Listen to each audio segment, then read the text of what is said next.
Greetings, it's Tuesday, May the 8th, and I have a couple of reviews to do, and I also want to mention the passing of another musician who I've seen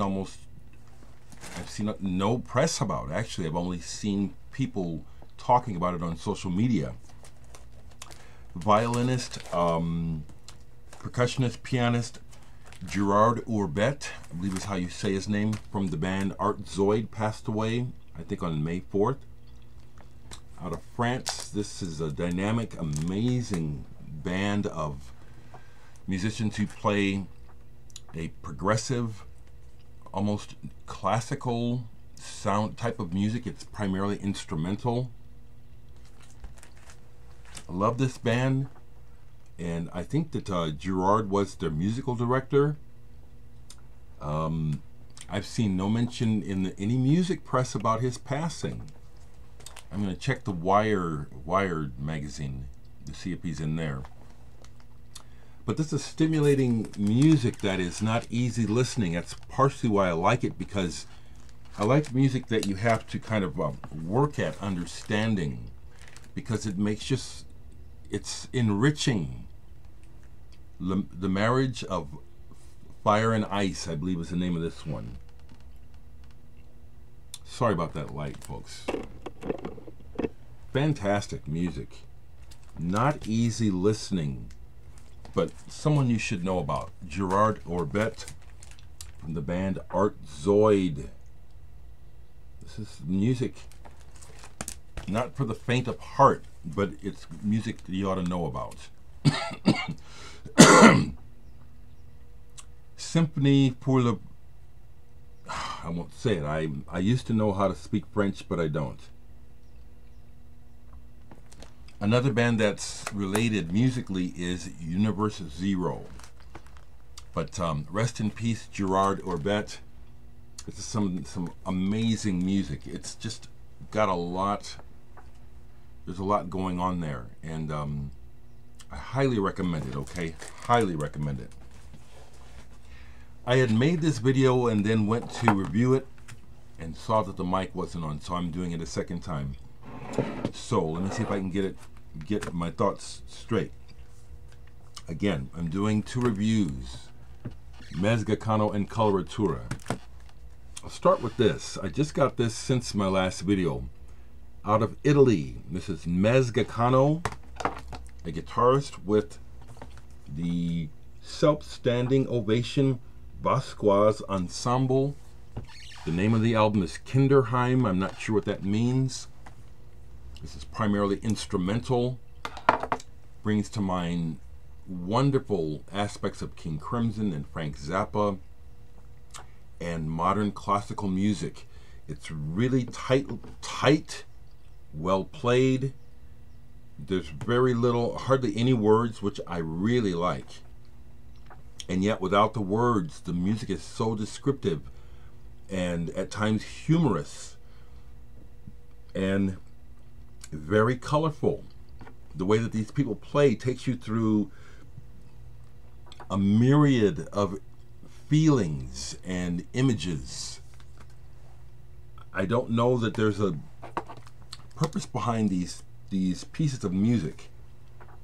I just know that I really like this, and people who like stimulating music that keeps moving and is full of ideas, this is for you. Mezga Cano.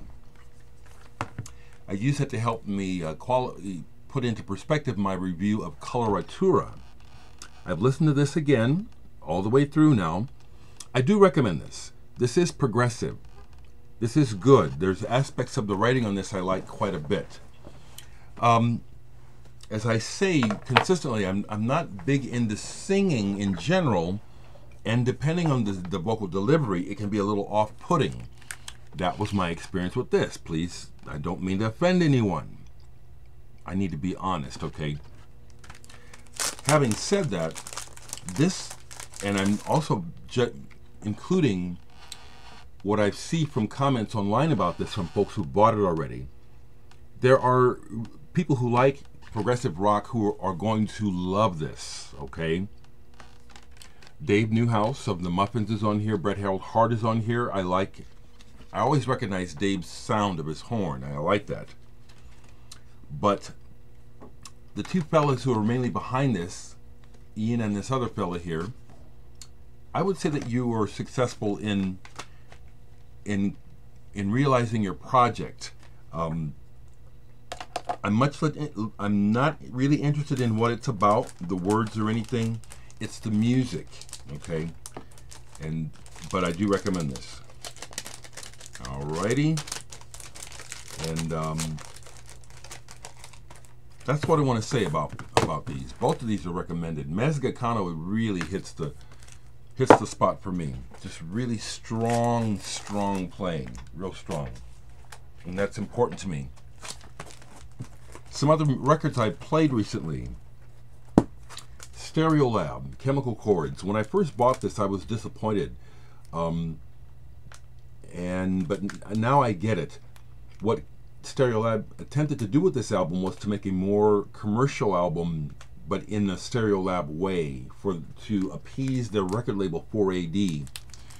I think they got dropped anyway, but that's what I noticed at first about this, that it was more commercial, but it's still Stereolab. It's really good, real happy, real up.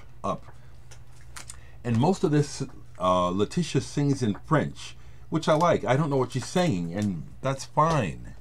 It's the musical picture I'm interested in. I say this often. I'll say it again. If words are so important, why is the world in such a mess? If words are so powerful, why can't we get anything straight? Give me your music. Vincent Rai, Sarod Player, Autumn Song. Hadn't played this in decades. Oh, this is so good. Just beautiful, meditative, wonderful, beautiful music. Vincent Rai. Hadn't played this in a long time. Since I can't buy records, may as well play these, you know what I'm saying? If I had money, I'd be like everybody else, just buy, and never listen. Or maybe listen a little bit. But I actually listen to these records. Tiny Meat came out in the 90s, I believe. I still think this was underrated.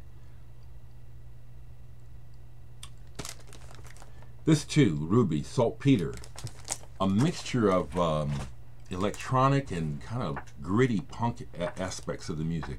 Leslie Rankin, I wonder what she's doing now. I thought she was really good. Played some Yellow Magic Orchestra, After Service. This music, in some ways, sounds like commercials, music for commercials, or real happy, upbeat, or whatever.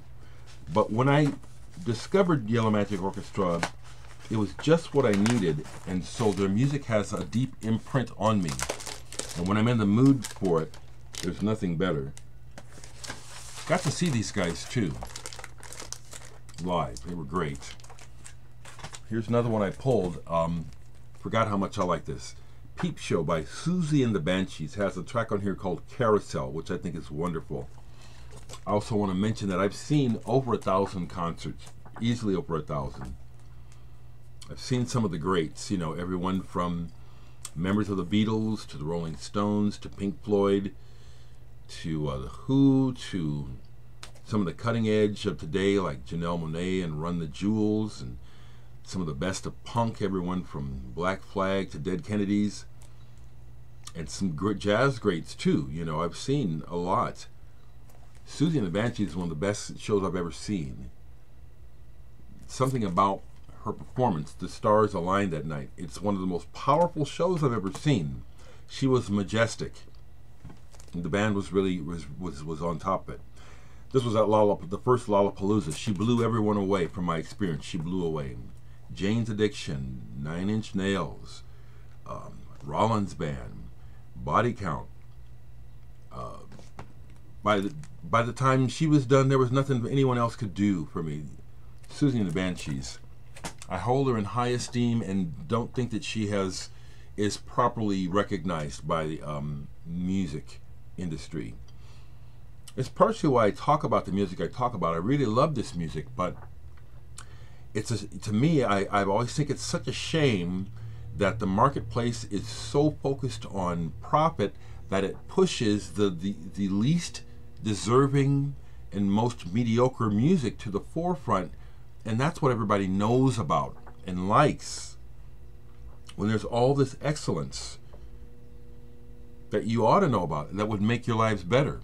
And along those lines, I'll say this about some current stuff, because the current world is just jacked up.